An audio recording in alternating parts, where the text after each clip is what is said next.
Ladies and gentlemen, we got a reason to celebrate for the first time in a while. Because, for the first time in 7 years, we're going tanking! Woo! Woo! Finally! Yes! Took them long enough to figure out that that's the right move. The Cleveland football team loses 21-6 to the Cincinnati Bengals, our little brothers in the southwest portion of the state. And yes, remember, touchdowns scored in garbage time don't count still. So, 21-6. We're finally tanking. Oh my goodness, took us long enough to figure that out. Although, you know what? Maybe we didn't figure it out, but now we have to. We can't pursue the sunk cost fallacy anymore of the Deshaun Watson trade. Because he is injured, he is done for the year, he is probably done for his career. Thank goodness. When we cheer for the Cleveland Browns, we no longer have to tie our fandom to that piece of garbage. Man, I'm so happy. This is legitimately the happiest I felt about the Browns since Joe Flacco was our quarterback. That's sad. Okay. So the Browns are now 1-6, and earlier this week they traded Amari Cooper to the Buffalo Bills for a third-round pick, and that was the correct thing to do because the Browns are not a good team, so you should sell pieces that are going to be gone the following year, or would be gone because they don't have a contract for next year. They don't have a contract for 2025, so trading Amari Cooper was the right move. We got a third-round pick. Hey, good job. Keep going. You need to keep going.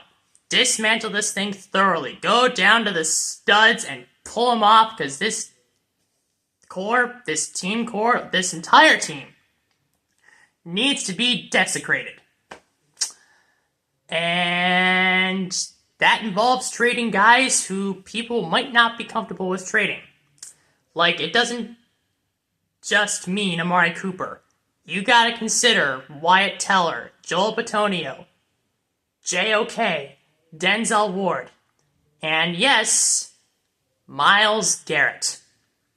You have to consider trading all of them. But you can't trade Myles Garrett. He's the reigning Defensive Player of the Year. He's still in his prime. You gotta keep him. He's the leader of a defensive core that sucks. And, like you mentioned, he's in his prime. The trade value you get from Myles Garrett will not be any higher than it is right now. So you either trade him now, or you wait to keep him. You keep him through his declining years as you rebuild, or you risk not trading him. Maybe he gets injured, his value drops. You gotta consider trading him now, because by the time this rebuild is hypothetically done, Myles Garrett might not be good anymore. So yeah, you have to consider trading him. You need to consider trading anyone on this team that's got value except for Nick Chubb. Because if you trade Nick Chubb, the Browns fan base will riot. And justifiably so. Because we love Nick Chubb. Even me, a sad Browns fan, loves Nick Chubb. All of you, even if you're not Browns fans, should love Nick Chubb. He's legitimately an awesome human being. He always shows up. He always works hard. He dominates. He goes home. He's incredible. We love him.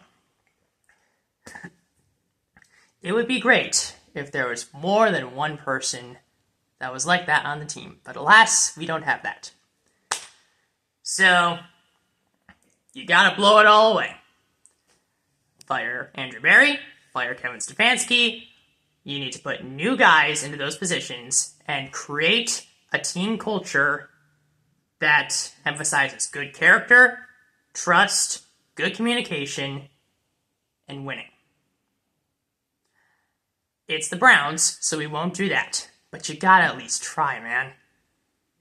You really think what we saw against the Bengals today is good enough?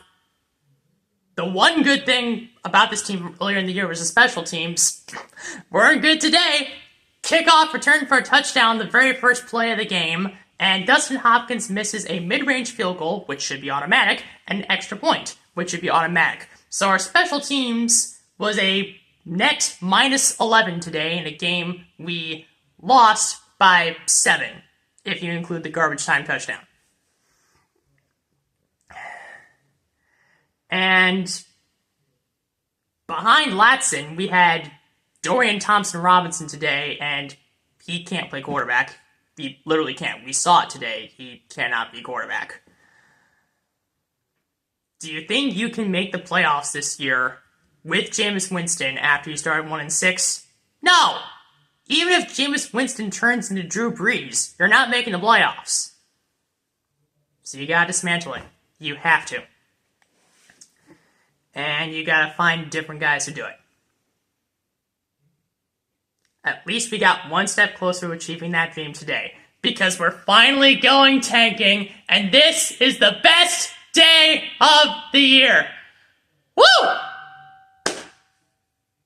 Ooh, that echo was good. Nice. Anyway, that's the video this week. I'm a Browns fan, and I'm sad.